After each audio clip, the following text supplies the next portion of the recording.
जर उष्णता वाढली तर काय काय लक्षणं दिसतात, तर जर तुम्हाला उष्णता वाढली असेल तर तुमच्या चेहऱ्यावर पिंपल्स यायला चालू होतात.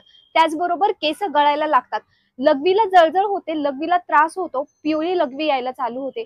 त्याचबरोबर तुमच्या हातापायांची आग होते, कधी कधी नाकातून रक्त येतं, यालाच आपण गुळणा फुटणे असं देखील म्हणतो. तुम्हाला तोंड येतं, सातत्याने सारखं सारखं तोंड येतं, त्या तोंड आल्यावर आतमध्ये चट्टे उठतात, जिभेला तोंड येतं, गालाला तोंड येतं.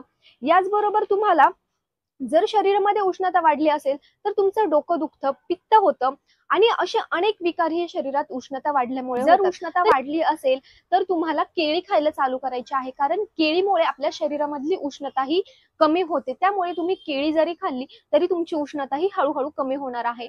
त्याचबरोबर तुम्ही केळीची भाजी करून देखील खाऊ शकता. केळीच्या झाडाला जी फुलं येतात त्या फुलांची भाजी केली जाते. ही भाजी जरी तुमच्या खाण्यामध्ये आली तरी तुमच्या शरीरामधली उष्णता ही ऑटोमॅटिक कमी होणार आहे.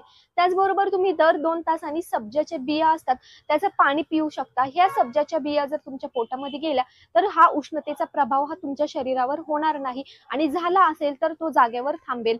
तर असा